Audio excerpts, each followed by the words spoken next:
hello, everybody. Welcome to Relationship Matters Podcast, Empowering Conversations. My co-host here, Chris Dollinger. Chris, it's great to have you back. You've been off for a little while, and it's really good to see you and have you back on here with me.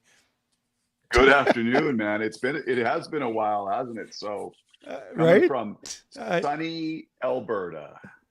Yeah. Yeah, well, I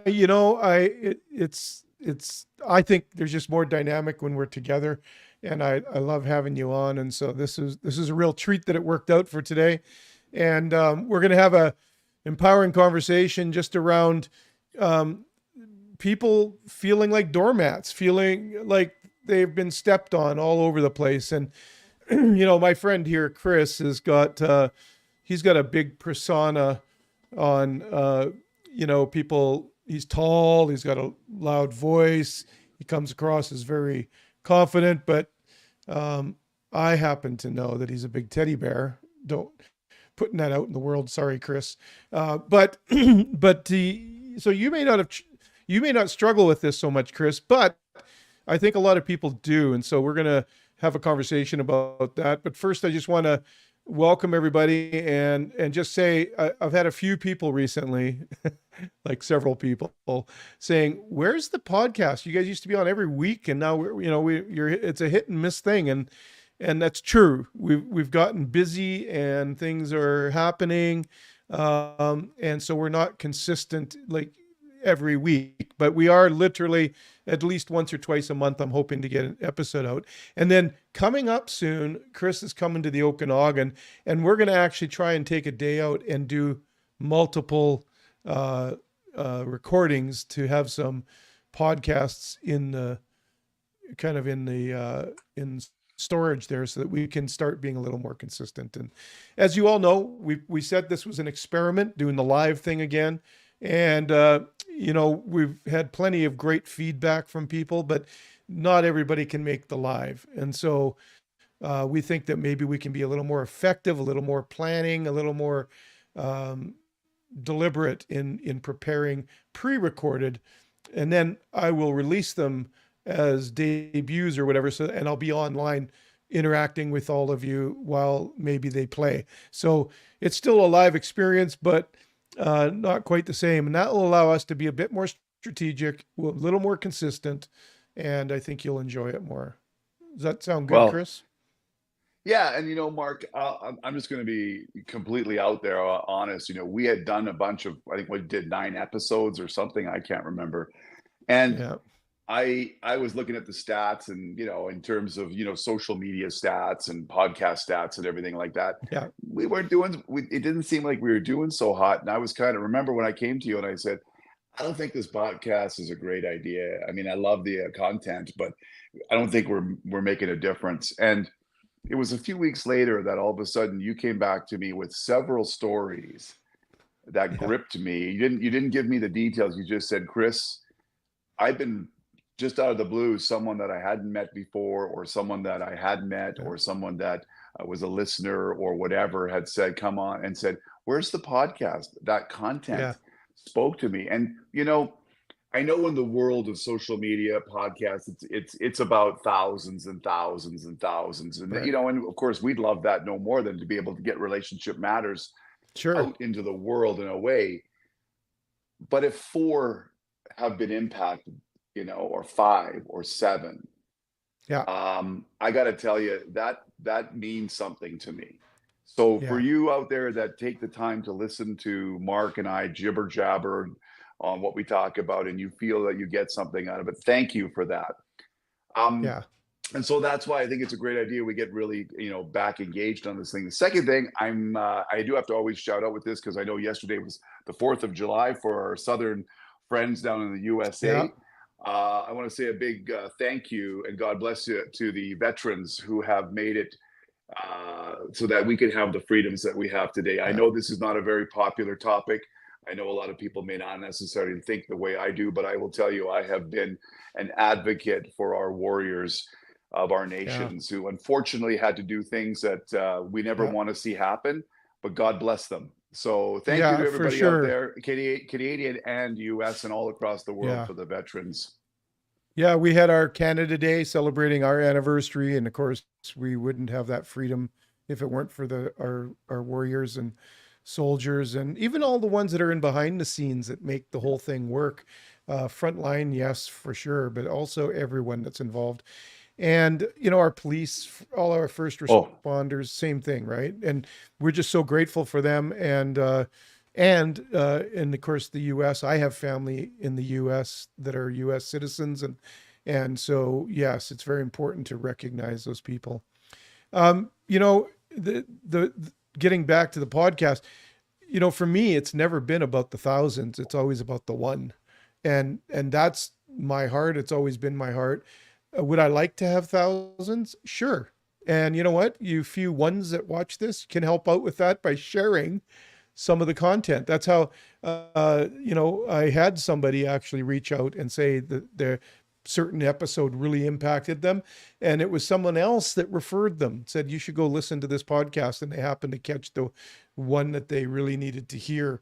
And so, get the word out, folks. Like, help me out a little bit, get that word out, and share out some of these podcasts, because we're talking about a very important subject. Relationships, everything flows out of relationship. And so we really want to have people have healthy relationships. And so today's subject is about feeling powerless, really. It's about when you're feeling powerless. And in the workforce and at home, in the home force, both places, there's a lot of people that could feel very, very um, uh, stepped on, or not heard. They have a hard time finding their voice. And so really today, Chris, what I wanted to talk about was just that fact: is how do we build, what do we have to do in order to feel that we're not that we're not silenced, or that we haven't lost our voice. I want people to feel empowered. My I know that my purpose in life is to encourage people. That means to give people courage. Basically, another word for empowerment. I want people to have the courage to be able to be treated well. And I've always said, you got to teach people how to love you. You can't just assume they know how. They don't. They may not know what speaks to you and what things mean to you. And a lot of that is because we don't actually share it. So I don't want anybody thinking here that we're, blaming the person who's being hurt. That's not what this is about. But what I'd like to do is empower you who are being hurt by feeling invisible, by feeling like you're not valued in your workplace, not valued in your home place. It's very important for you to realize that you are tremendously valuable, very valuable. That's one of the biggest things. And I have this quote that I just love. I'm going to put it up here, and to remind you, your value doesn't decrease based on someone's inability to see your worth. I'm going to say that again. Your value doesn't decrease based on someone's inability to see your worth. And I find that so true. A lot of times Chris, I think you could agree that sometimes we let other people's opinions dictate how we feel about ourselves, or how we perceive or see ourselves. absolutely. Yeah. Have you experienced that yourself? How is that manifested in your world? Like, you're more in the executive levels now, but you still have bosses, you still have, people you deal with every day. How has this impacted you? Well, first of all, I think that as you get older, and as I've, just turned 60 in December, as you get older, somehow, and I'm not saying this is for everybody, Yeah. but you seem to be less and less concerned about that stuff.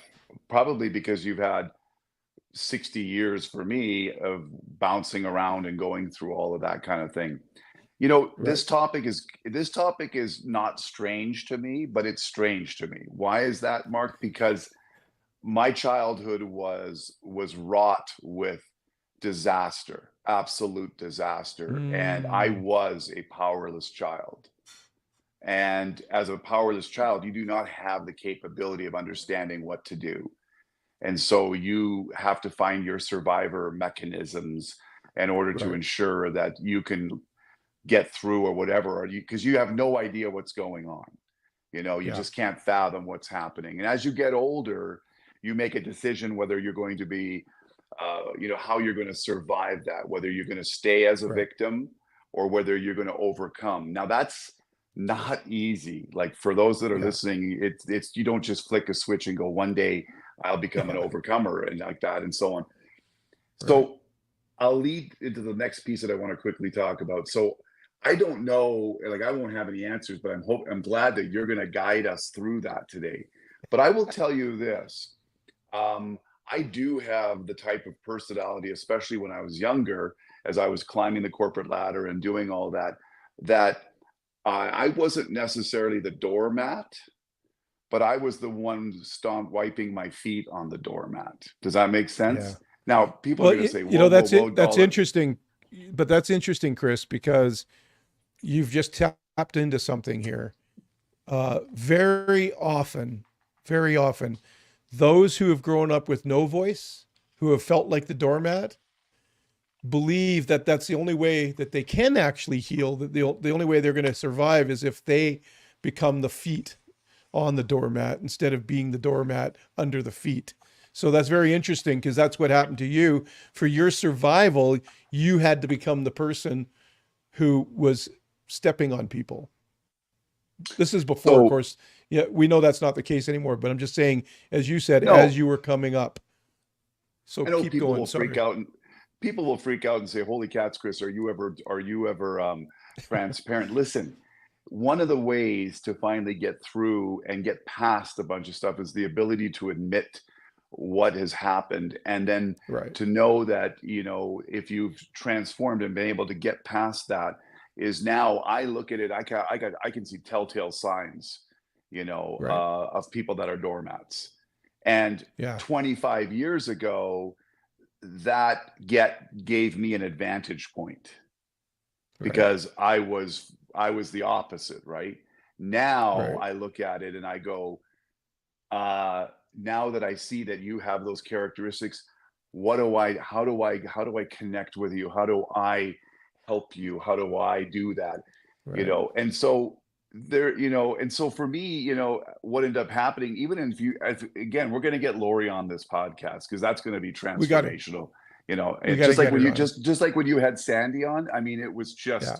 it was outstanding when people get to hear the other side of us, our Yeah. spouses talk. But Lori will tell you that in her first bunch of years as a marriage, we're young 22-year-olds, is I made her feel like a doormat, Right.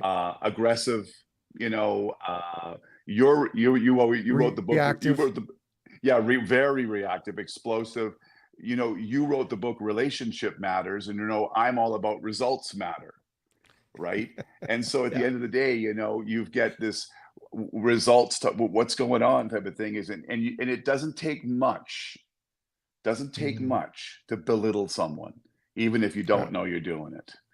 Right. And then what happens is when you have that happen too often, all of a Yeah. sudden you become and you're not a welcome mat, you're a doormat, the Yeah. place where people wipe their feet on and stuff like that. And I think that I have a few regrets in my life, and one of those is the simple fact of how I made people feel when I was a lot younger, and that revelation that when I got Right. hit in the head one in the middle of the night with a 2 by 4, metaphorically, with a Yeah. voice that said to me, "You got to stop being a dingbat," and Yeah. I said, "Yeah." I really do, and ever since then, we're always evolving, type of a thing. So Yeah. I'm That rambling that on was a little actually bit. my voice. I had installed some speakers in your room, and I just, Chris, stop being a dingbat. You know what?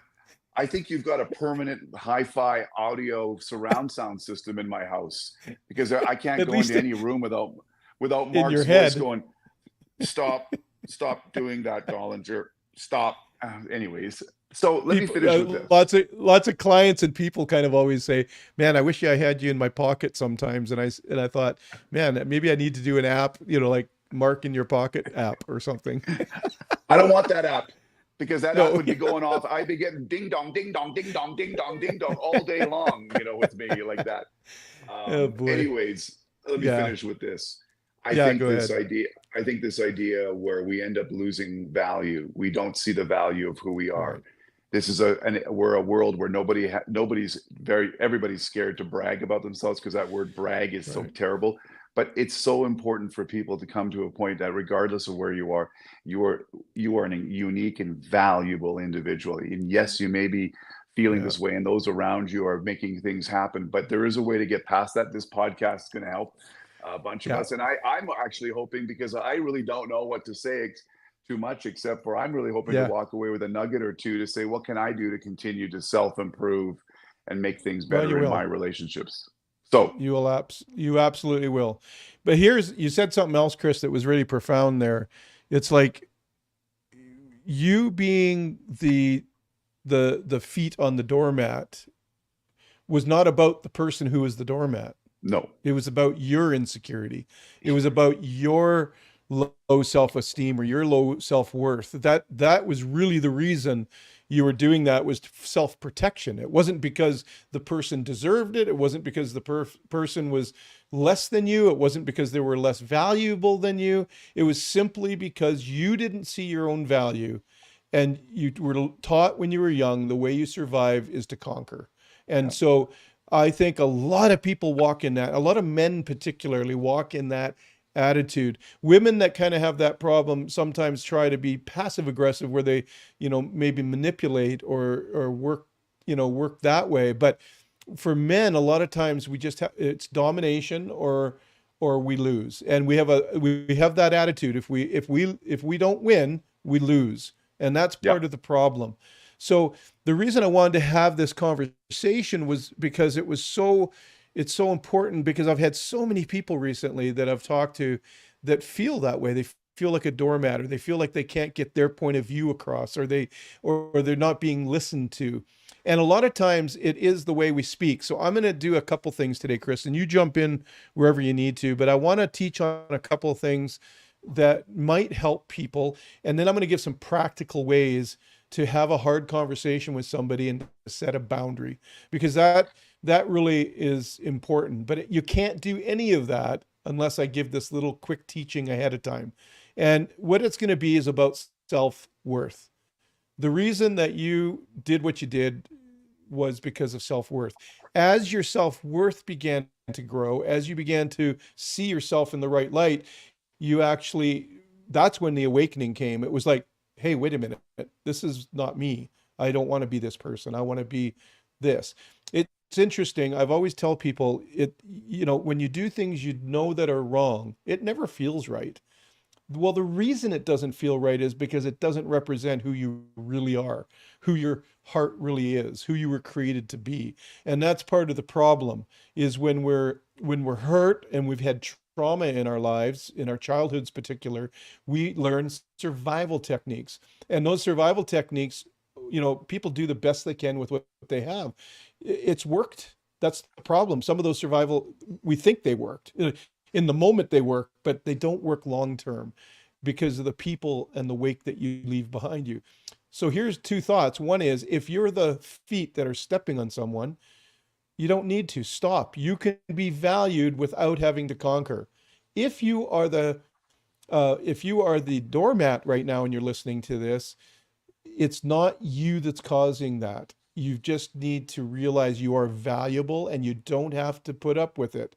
You don't actually have to receive that and be treated that way. You have a part to play in this. And so here I want to share this thing about self-worth. And I know a lot of people don't, especially you, Chris, we always joke, touchy-feely, emotional stuff. This actually is very practical. It's not just touchy-feely. It's actually practical in how and helps you gain success in your life, success in relationships, success in workplace, success at home. And that's really important to realize. So this idea of self-worth, I'm going to just put this graph up here. Self-worth is kind of made up of three parts. Self-worth is knowing, we got to know ourselves. And you probably, a lot of people have people tell them, well, just be yourself. Well, how can you be yourself if you don't know yourself? That's a problem. And so this whole idea of self-worth is made up in three parts. And what happens is, when other people speak to us and say things to us, have opinions of us. When the media, social media, has opinions of us, what happens is we start to build our self-worth based on other people's opinions instead of who we really are, instead of who we were designed to be, instead of our personal value. A lot of people, ask me about how do I know my purpose? Well, the problem is people can't find their purpose because they're looking for it in what they do instead of who they are. Your purpose is found in who you are. So one of the first things you can do to stop being misunderstood, to stop being mistreated, to stop being a doormat is to build self-worth. You've got to have what the word I use is confidence. You need to have confidence in who you were created to be. And this is made up in three parts. So self-esteem is how you feel about yourself. That's that internal dialogue in your head. That's when you don't feel good about yourself because you've believed these lies from other people about you. And maybe in your childhood, like Chris expressed what he went through in his childhood, he wasn't feeling good about himself because he was told that he wasn't good. He was treated like he wasn't good. So of course we don't feel good about ourselves. Well, that leads to self-image problems. So that's the middle one is self-image, how you see yourself. And so in my story as well, I've been very open with my story with you, and Chris is being transparent today. I had a home life that was very dominant, very religious, very like I could never do anything right. So my self image of myself is I saw myself as a failure.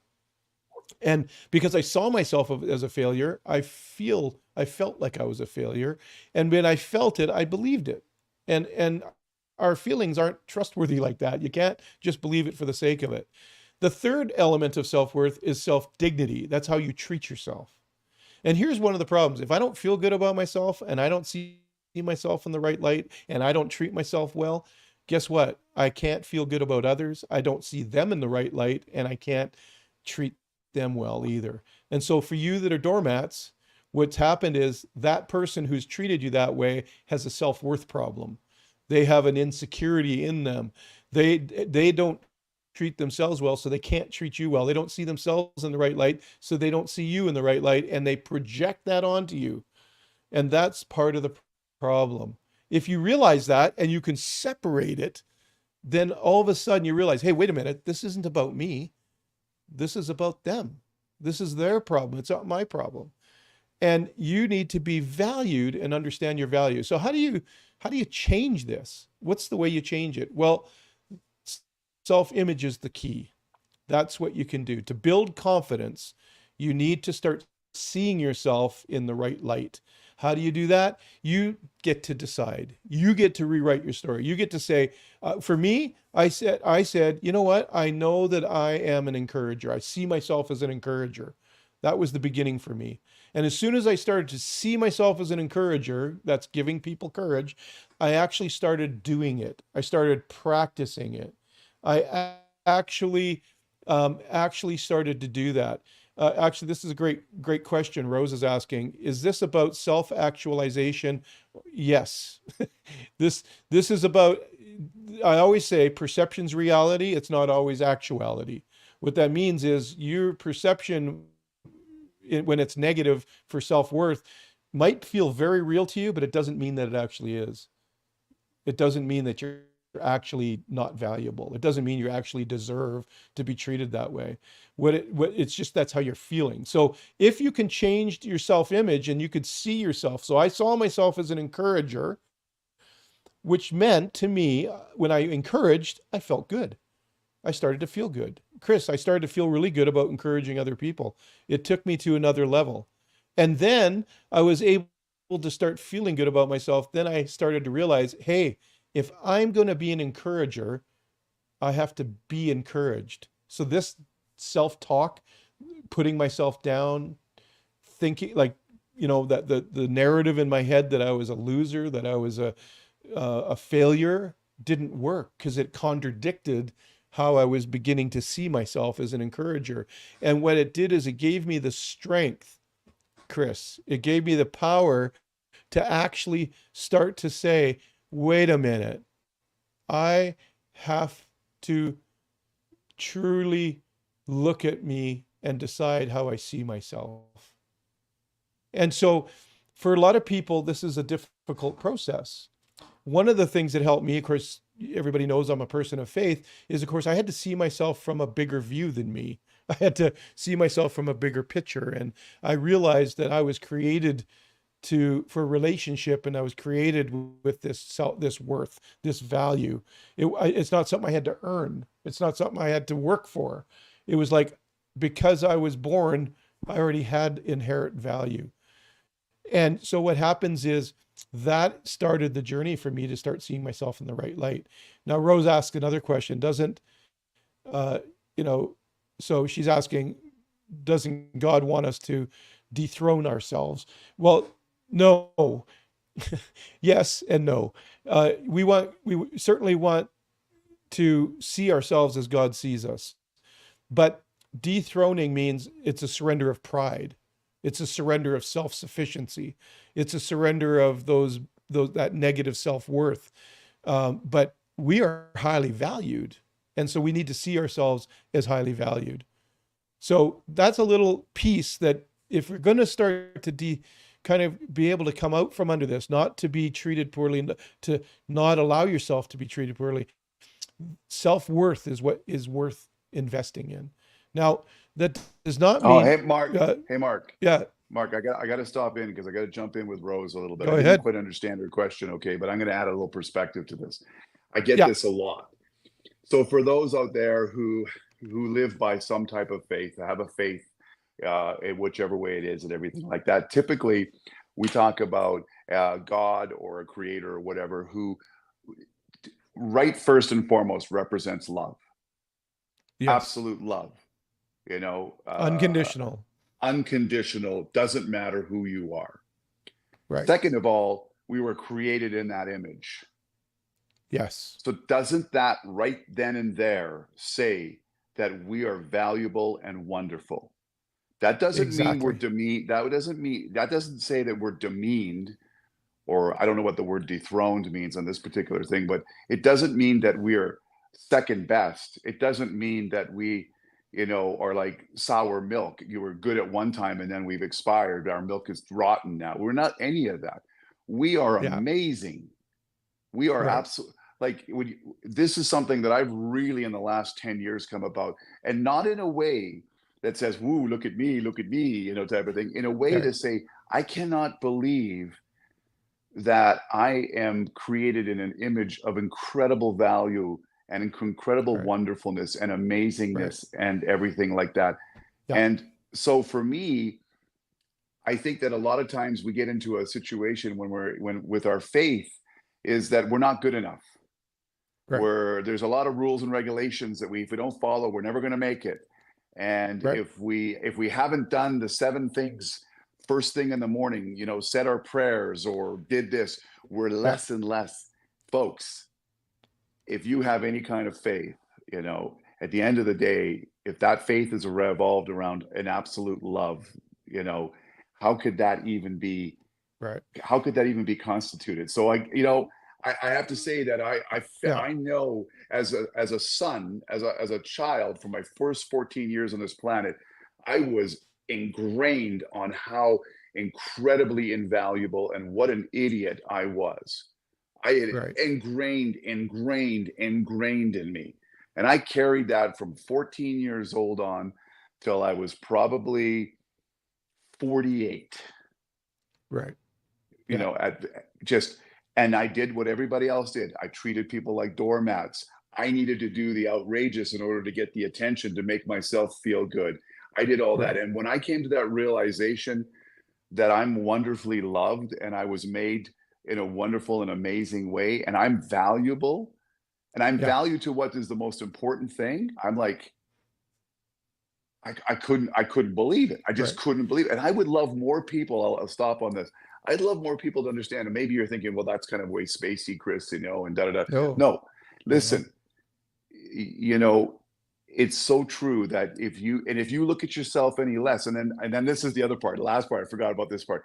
It's like, ooh, well, then if I look at this, I'm so good. I shouldn't be like that. I'm bragging. I'm arrogant. I'm like this. Right. Listen, folks, let's get this arrogant bragging thing out of the way. If you're really good at what you do, or if you're an amazing individual, which you are, then you're really good. It's Yeah. okay. It's what you do Yeah. with that and how you project Yeah. it that is the difference. But don't Well, I ignore the right. value. See, I often people ask me often like that, and I think that's what Rose is getting at a little bit. But the thing is, when I come to that revelation, that epiphany, that the creator of the universe created me and I'm in his image and he's love, that means I have love within me. What it does is it humbles me. It like a lot of the Yeah, world and religion tells you you got to do those 7 points you talked about and you got to earn it. If you want God's attention or favor, our creator's favor or attention, you have to earn it in some way. So if you want, and we humanize that, if we want the attention of somebody we really care about, then we've got to do whatever they say. We've got to come underneath them and be that doormat so that that's the only way that I can get their approval and get their. No, it's the opposite. Because we have God's approval, because I have his love already, that means that I am humbled. If you get proud because of that or arrogant because of that, you've missed the point. You're actually absolutely. using it in the wrong way. And so what happens is, there's a verse in the Bible that says that the goodness of God leads man to repentance. So it's actually his goodness. So because I know he's good, it helps me surrender those negative narratives in my head. It helps me surrender. It helps me get off the throne of my heart and say, God, take the wheel. What's their name? The country singer had a song, Yeah, God, take the wheel. So, but that's the point, is that we need to allow God to take that rightful place on the throne of our hearts so that we can then know the value that we have and how we live that out.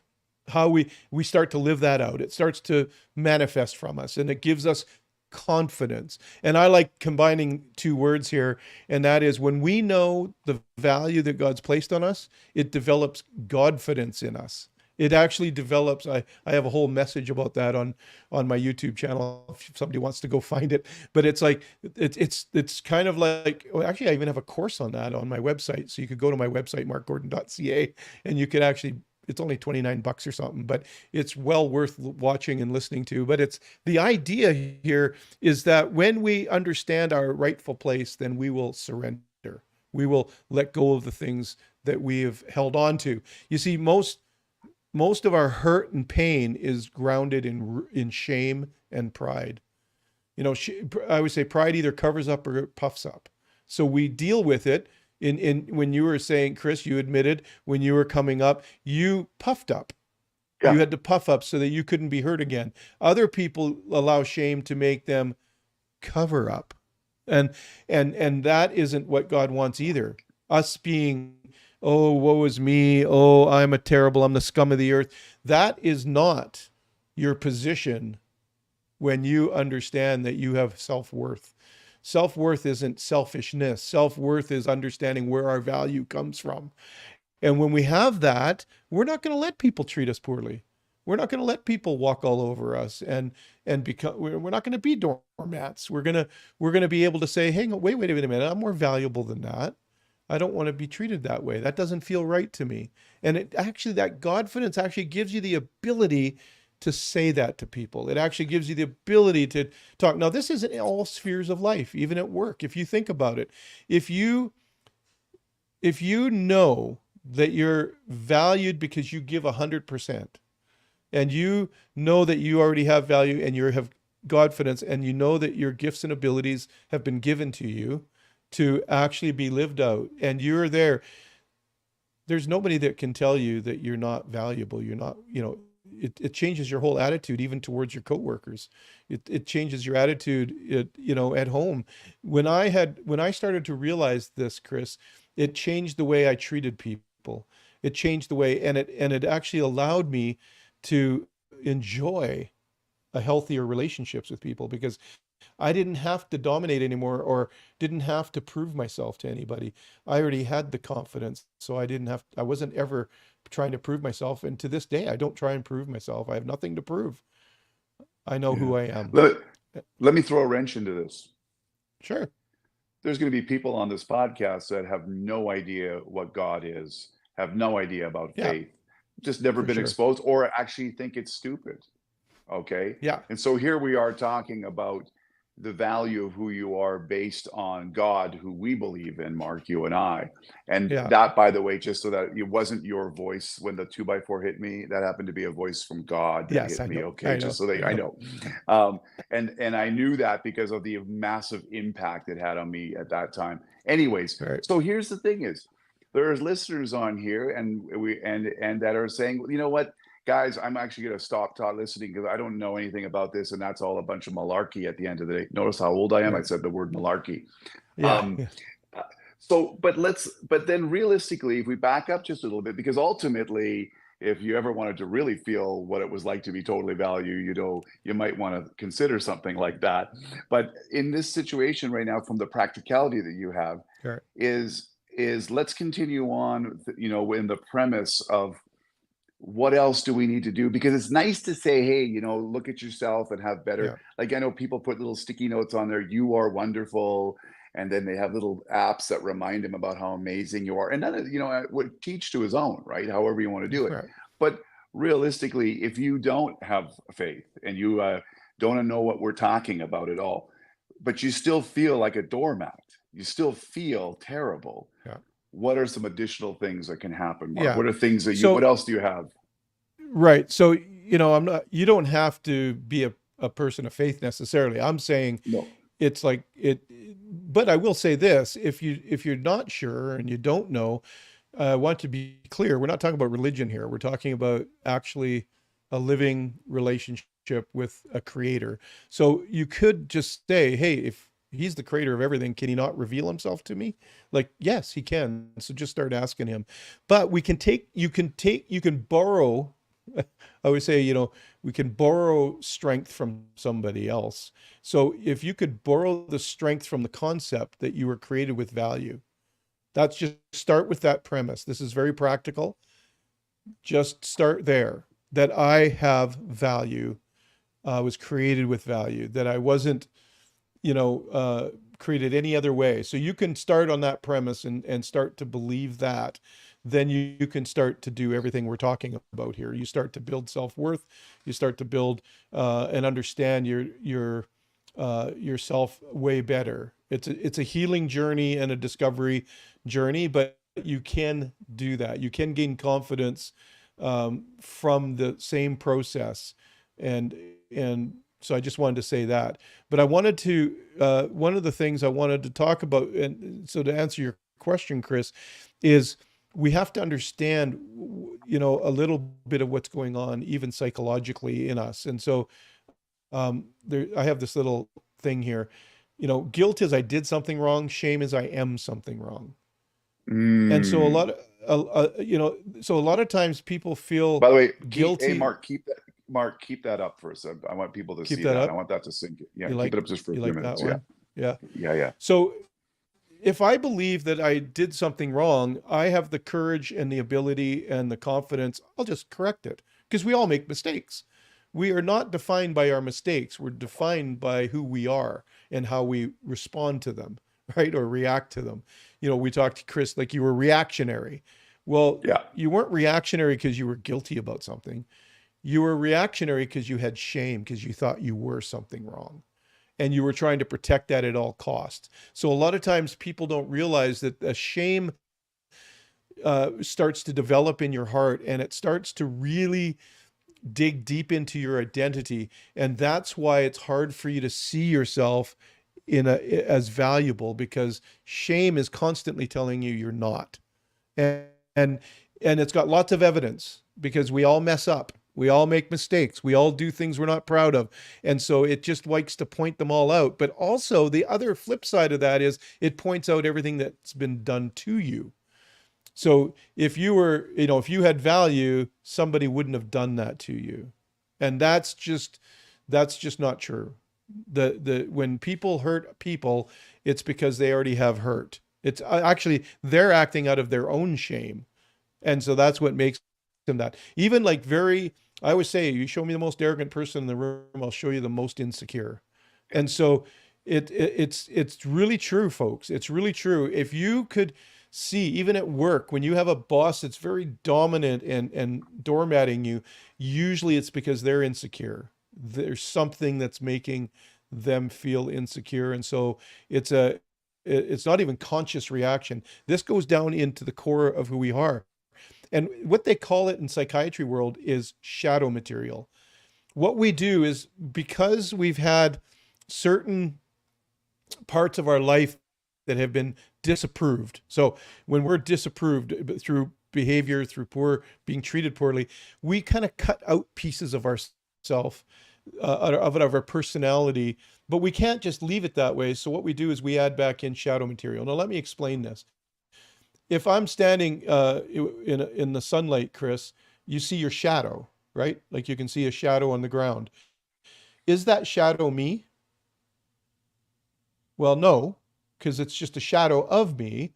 So Of it's me. an image Yes. of me. It's an image, but it's a distorted image because there's only shadow. It's only a shadow. It doesn't show the details of me. It just shows the outline of me. And so what happens in our lives when we hurt, so I'm going to use myself because of that fear of failure. When I was a kid, I was pretty adventurous and I was inquisitive. I always was asking questions. But in my household and in that era, asking questions was seen as rebellious. It was seen as disrespecting your elders. And so I was told that I was bad because I asked questions, or I told I was bad because I had energy. And so I thought that because I was bad, I had to cut those pieces out of my personality. But I had to replace them with something. So what you do is you put a facade on. You conform to what other people want to see you like. And so you start to pretend and put a fakeness on that's a shadow version of yourself. So let me give you another example, Chris. If you were um, if you were maybe born and you really like to serve people, you like to just help out, and you really like to serve, but in your childhood somehow you were always getting in trouble for doing it wrong. You never did it right the way it was expected to be done. What happens is you start to feel that in your personhood, and so you have to it becomes transactional instead of relational. Our motivation for wanting to help is because we love mommy and daddy and we want to do things with them and for them. But when it's disapproved or rejected, now it becomes transactional. So now I have to do better. I have to I have to help with the dishes and I have to clean them even better. That's transactional so that they will love me. Does that make sense? Yep. I'm speaking to you right now. So and a Absolutely. lot of people. So what happens is because I have it becomes transactional, I then am doing it to get something from someone. And therein lies the problem. So if you're the doormat, you become a doormat so that you can get approval from the one that's standing on you. If you're the one stepping on the doormat, you're doing it so that you can get control the person that's underneath you so that you can it's transactional so that you can get what you want from them. And we were not created to be transactional. We were created to be relational. I want to do things for you. I don't do this because I'm a doormat. I do it because I care about you. I love you. That's why I want to help. That's why I serve you. But when you have to cut those parts away and then you add in, you put walls up around your heart, and then all of a sudden you're doing these things to try and gain approval. You're trying to get people to like you. So even at work, how many times, think about it, how many times have you done something that you think your boss is going to like, and then it gets rejected, or you're told it wasn't good enough, and then you just feel like crap, and you feel like you're unvalued and that nobody cares about you, and you go, you're the negative narrative start going in your head again, and you start to kind of go down that slippery slope once again. And so that's kind of what we do. We disengage, and so some of those. some of those, we disown aspects of self, we project it onto others, and it's all subconscious. It's not consciously that we're doing this, and this is how we get to this place. And so I felt like today, because I've been hearing so many people struggling with this, I really wanted to help people understand what that meant. And so this is the foundation. So the first thing you do if you want to have people start to understand your heart, to be heard, you do need to develop that confidence, develop that self-worth, knowing that you're valuable and that you are worthy of being treated with value. And that's where it starts. And and I believe that when we start to do that, we start to gain confidence. We're going to start realizing, you know what? We already have the value. We don't have to work for it. It takes us out of the transaction mode and it puts us into the relational mode. Yeah. Mark, it's always, I say this all the time, it's always in business because it's wraps around people managing their calendars because everybody's so Yeah. busy, but it means it applies to here. It's easy to say yes, but it takes courage to say no. Yeah. It's easy to say yes. I want to go back. I'm not gonna don't put the slide up there, but listen, No. we gotta do a whole hour purely on shame again. I'm Yeah, we sitting there will. like as if this is just you and I talking, and you're talking straight at me about this, and I'm just like Yeah. eyes are lighting up here. And it reminds me about this when you talk about the value of the individual, and and the fact that um, it's the other person, the way they, it's not you and what you've done, Right. it's just the way the other person is. And I look at this and I go, I remember I said my first 14 years on this planet was Yeah. hell. At 12 years old, my father walks into my bedroom, sits down, and says to me, I have something important to tell you. Now, remember, this is the core of every evil that has ever happened to me. This Right. is evil sitting right there. Yeah. Okay. And he says this to me, and he says, and I'm like, well, what's going to happen? He goes, your mother and I are going to get divorced. Now, Mm. I've just been told for 12 years that I'm the most invaluable thing that's been on this planet, and I wish I was dead. He wish I was dead, right? Because I'm a stepchild, Yeah. actually. You're right. And what's interesting is, guess how I felt in that moment? Like, it's my fault. Yeah. What did I do wrong? Right. Oh my goodness. So the Right. shame of that fact that I broke up my family. I'm 12 years old. I don't Right. even know what that means, right? In my Yeah. Of generation. course. Divorce You was can't. divorce was not prevalent back in when I in and when I was a kid, right? And so I'm faced with this. And then you just brought up some feelings that ended up happening when I sat there and I thought, and in Yeah. that moment, 12 years of being completely invaluable just uh, expanded 1,000% more because Yeah. now it was my fault. Right. He didn't say it was my fault. He didn't say it was No, my no. fault. But But that's what all you of a felt sudden, it's emotionally. emotionally to the person that was the most evil on the planet. And Right. think about that. Think about the power of shame. Yeah. And It's we it's an gotta, incredible force. we gotta talk about that sometime because I think that Yeah. right then and there, and I'm just speaking for me, maybe it's just Yeah. because it speaks only to me, is that that is where our thoughts and our concepts of how invaluable or how Yeah. non-valuable, whatever the word is that does not valuable, um, Yeah. comes from. And I think that if that's part of what's happening, and that's typically the underbelly of what Yeah. is going on there, then that's where we have to figure out what to do. Because at the end of the day, Absolutely. it, like you said earlier, it's not always about it being your fault or you didn't do enough or whatever It like that. wasn't It's it the wasn't other. about you at all. It It's wasn't not about you about at all. you. I wasn't It about me. My stepdad told me that he didn't even say it was my fault. I just automatically knew it because of the way the circumstances played out. Right. right. Anyways, I felt to share that because I'm hoping Yeah. that the Appreciate people your that are listening, transparency. well, the people that are listening need to understand that there are lots of people out there in the world that are exactly in the same spot that they have or Right. have been in the So exact so if same we're spot. so if we're talking to somebody that worked for you 20 years ago, if they were listening to this, I can confidently say to them, It wasn't anything to do with you, the way Chris acted towards you. It was his own brokenness and his own pain of his life that caused him the cause and effect, the reason he did those things. And he was subconscious. He wasn't doing it intentionally. It's not because he was a bad guy, it's because his heart needed protecting. And when it needed protecting the most, it wasn't protected.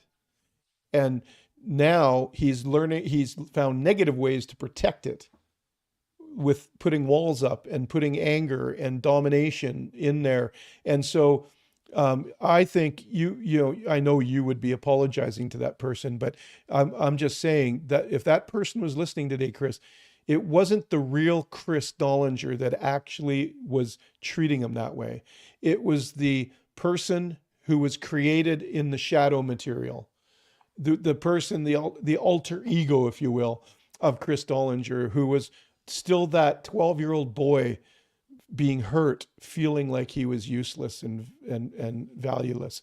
That's who they were encountering. They weren't encountering the Chris Dollinger that I know and that the audience knows and loves, the one who's funny, who has great sense of humor, who will literally lay his life down and help a friend, like you've done for me multiple times.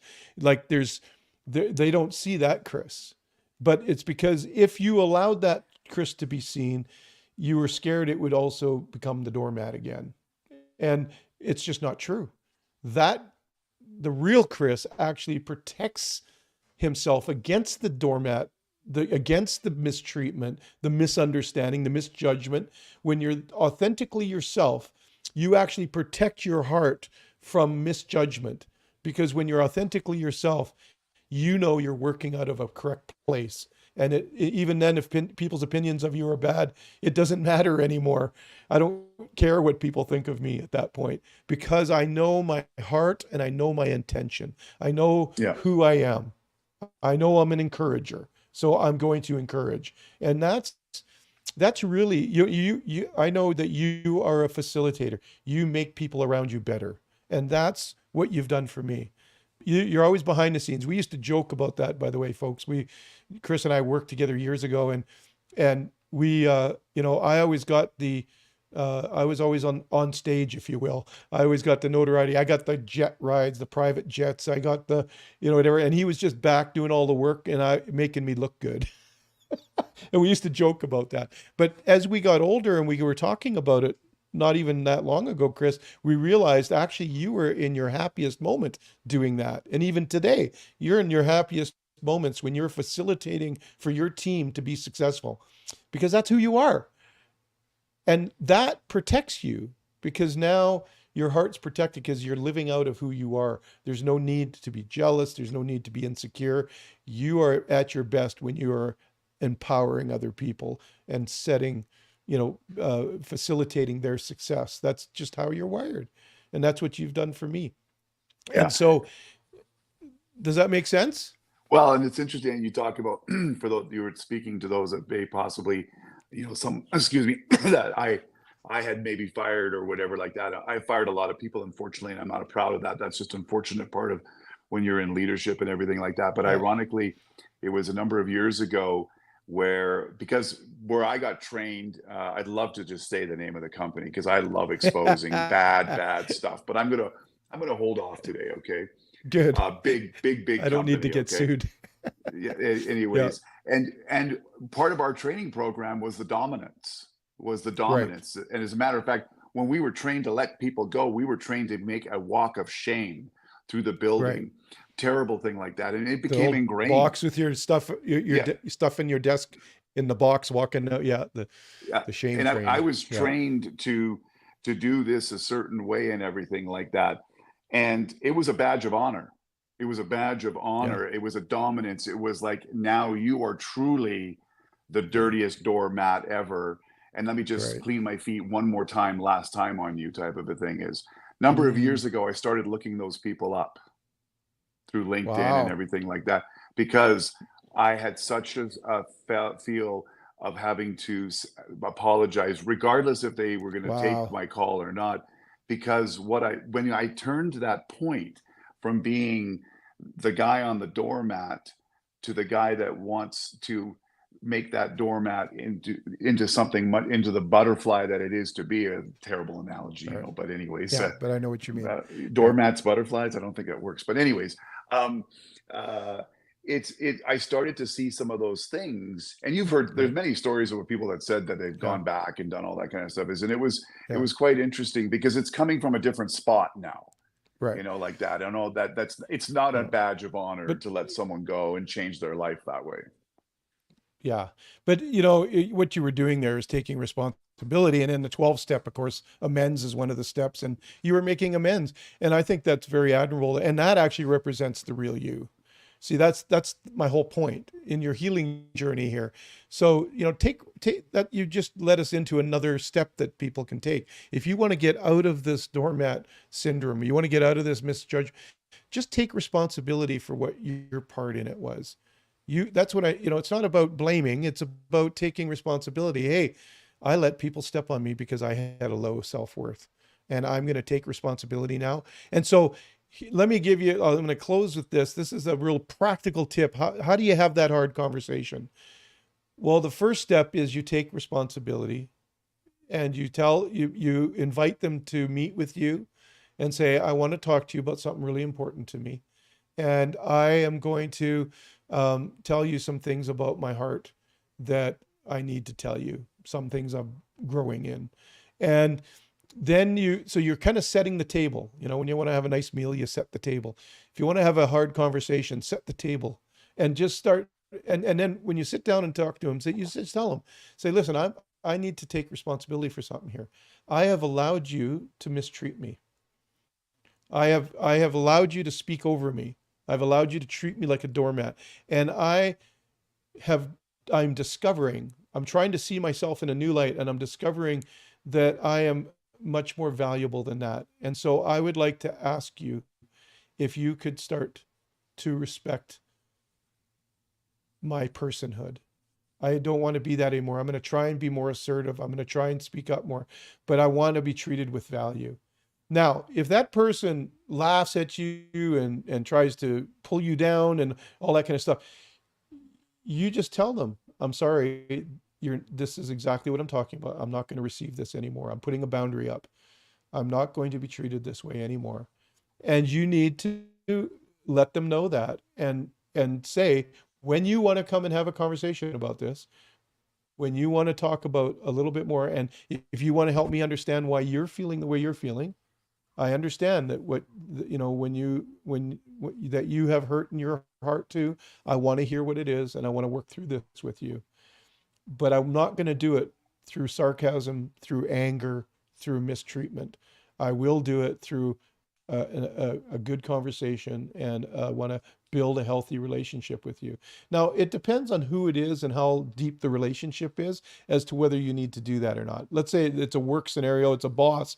Obviously, you have to be a little more careful with how you approach that. But you can tell the boss and use I language. I'm feeling undervalued.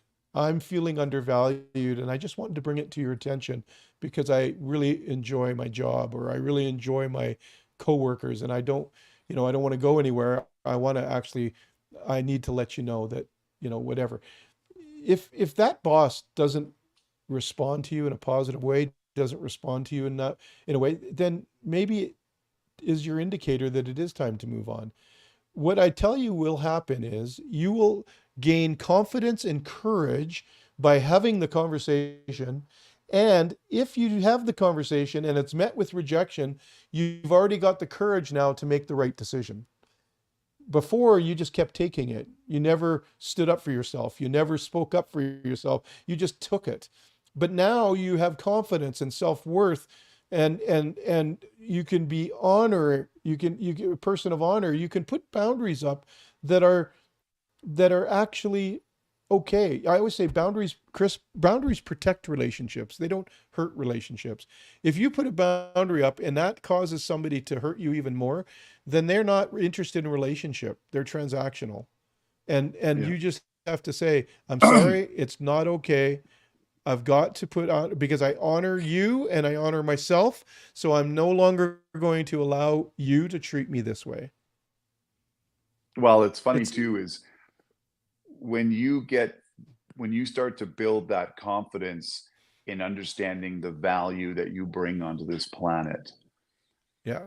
everything from physically your posture to the way your tone of your voice is to the way you communicate starts to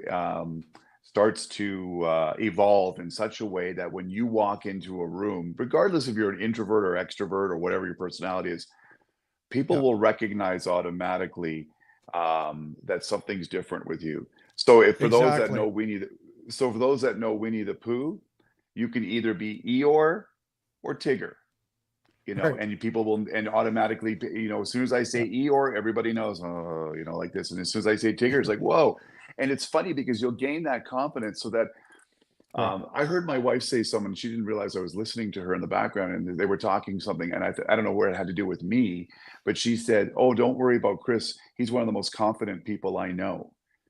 And it was Right. funny that and I asked her about it, and she said, "Well, you are." She said, "You've really become, but you're not arrogant." She says, "You're confident." And I don't say that to brag. I just say that because Yeah. she says, "Watch what happens when you walk in a room." Yeah, 6'5", lower voice, da da da da da. All that will play, but all of that Yeah. But was a progression of me finally coming to that point of being right. and truly from God, being valuable, and from the Yeah. simple fact that whatever's happened in the past is Yeah. is is, is the past. And I'll always say this, I don't confuse my kindness, my vulnerability, and my authenticity for weakness. With weakness. don't con- Exactly. do not confuse Uh, that. So when that boss uh, situation yeah. comes along, don't confuse that as weakness. What it is that Yeah. there's a strength that you have that does that. Now, Yeah. you don't control the consequences, you don't control the outcome of that. That's all up on the other individual. But what's the alternative? Stay a doormat? Right. Exactly.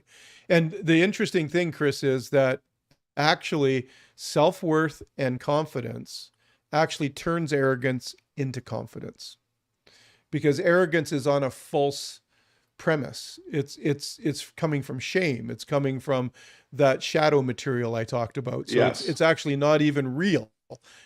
So it doesn't have the ability to empower you. It has to demean someone.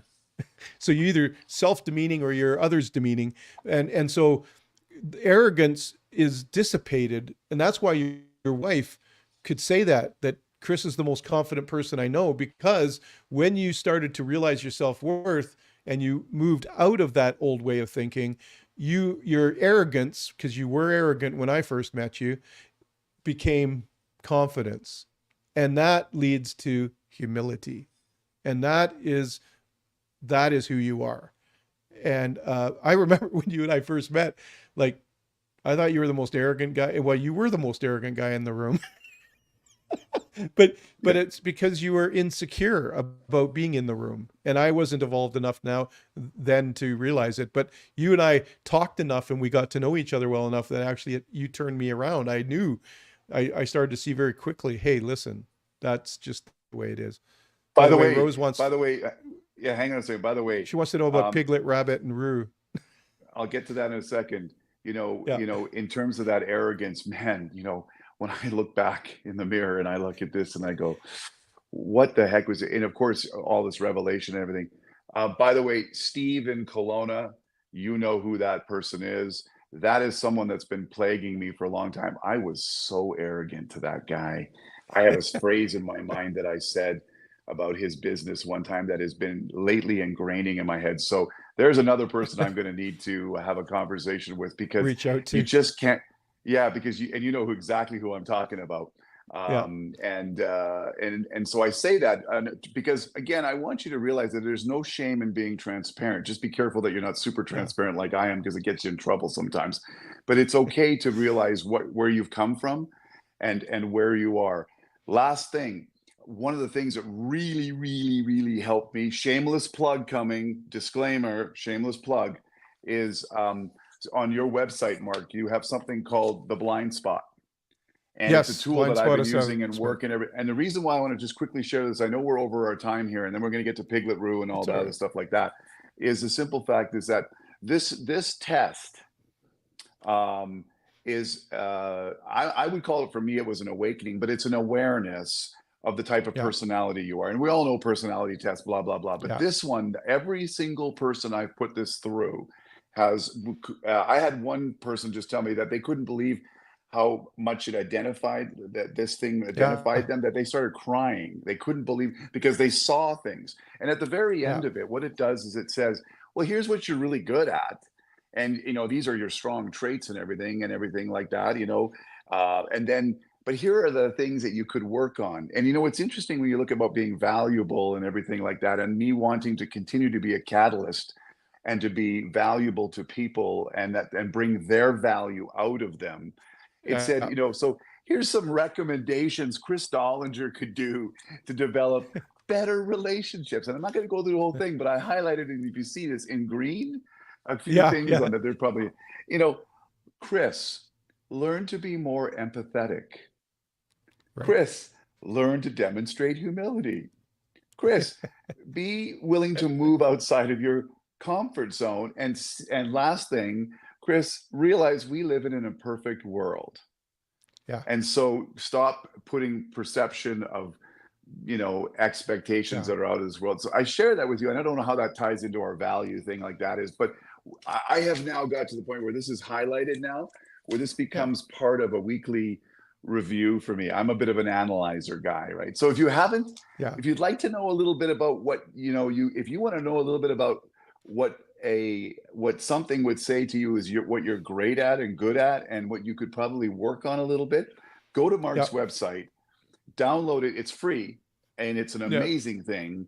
It doesn't take long. The only thing is just answer honestly, answer quickly. Don't Yeah. think through the Don't questions. overthink Just it. do it. Don't overthink You it. will be amazed. You'll get a PDF. You will be Yeah. amazed at what happens. And by the Anyways, well, way, if you're part of a team, and this could be a great way for you to come out of the shadows. If you're part of a team, you do it yourself and then bring it to your boss, and this will help you find your voice. And just say, "Hey, I found this great tool, and why don't you give this guy a call or reach out to this guy because I do this for teams and I can help teams then understand each other and how to work with each other. What's the best approach to each of those styles, each of those results?" And so it can actually be very powerful. And I've had really good feedback from the organizations I've done that with. So, but you could also do it with your family. I do it with my coaching clients. You could do it with your family, and it just gives you awareness, because I always say awareness gives you choice. And so when you start to have awareness of why you do things a certain way, but it also gives you awareness of the other person, why they do things a certain way, and so then it helps bridge the gap in the relationship, and so it becomes really good. yeah, I do it with all my staff, and it's one of the first things I do when I hire someone new. I need them to Yeah. understand who I am, and I need to understand a little bit about them, and it becomes a building block in terms of building a good relationship. Now, Yeah. Mark, without being remiss, we got to end on what was the question that Yeah. Rose had? She was asking about what about Piglet, Rabbit, and Roo? Because you had mentioned Well, Winnie the Pooh and yeah. Tigger. So here's the question: what about them? They're amazing. I love all the Yeah, yeah. Winnie the Pooh forest people. It's my favorite thing. So yeah, I love them. They're all great. Thank you, Rose. What's interesting, what would be interesting is if we put the personality styles in the results of the blind spot assessment in like Tigger, Eeyore, Piglet, Rabbit, like in whatever their personalities are. Anyway, Piglet, and okay. Tigger would be my wife. Yes, Yeah, absolutely. that would be my. Anyways, Mark, we're You'd 9 minutes be over Eeyore. today. Yeah, No, that's I'd be good. Rabbit. I'm Rabbit. Oh, yes. Okay. So anyway, Always yeah, thinking. we're a little over. So I want to just wrap this up by saying, listen, if you start to discover your value, you'll start to discover confidence. When you start to discover confidence, you'll start to discover that you are worthy to be treated well. And it's really about humbling yourself. It's really about, you know, being shamed is not humbling yourself. That's humiliation. Humiliation is not humility. Very clear. Humiliation is not humility. When you humble yourself, you have to, really, let me put it this simple. It's actually believing the best of yourself. It's believing that God loves you, that you actually have value because you were created with value. And so that is a great way to start off. And then, like I said, have a direct conversation, set the table, make it about you, not about them. You're being transparent. Intimacy is into me, you see. So you're actually being transparent and saying, I want you to know something about me. And then you actually have earned the right and the respect. And if you don't get it, it'll give you the courage to say, you know what, I need to put a boundary up here, and I need to maybe distance yourself a little bit from the person that's doing that to you. If they can't respect your wishes, then they don't truly love you. They don't truly respect you. In the workplace, they don't truly value you if they can't do that. And so, but a lot of times we just don't say anything. And so assumption's the enemy of faith. If we want to have faith in someone, we got to say something. We got to be curious. We got to ask. So there you go. That's our little talk about this. So I hope it was encouraging to you and encouragement to somebody. Please share this out. Share the video with others. It really helps algorithms. If you're not subscribed yet, if you're on YouTube, please subscribe to the YouTube channel. If you're listening to this on Spotify, please subscribe to Spotify. If you're on Facebook, please like and share. And if you're on LinkedIn, please make comments. We want to hear from you. What are your thoughts on this subject? I know that I believe we're absolutely in a season where I think corporations need to start to shift uh, from the transactional treatment of people to relational treatment of people. And I think they'll see their productivity go up. It's been proven. The people who believe and feel valued are the ones that believe in the mission of the organization. They're going to stick around. You'll have way less turnover. So hit me up on my website, markgordon.ca. And I'm happy to have a conversation with anybody. You can even book a discovery session there, and we can talk about how I could help you or your organization or your family. Sound good, Chris? Was that a good one? Right. Absolutely. Let me just end with this, folks. Yep. Rise up, be blessed, and know that you're not a doormat. All right. So Yeah. enjoy the weekend Awesome. coming up. And if you're listening to this live, and Mark, thanks for having me again. And I look forward to doing a whole bunch more of these. Sounds good. Thanks, Chris. Talk to you later. See you later, everybody. Peace out, Have a homies. great weekend.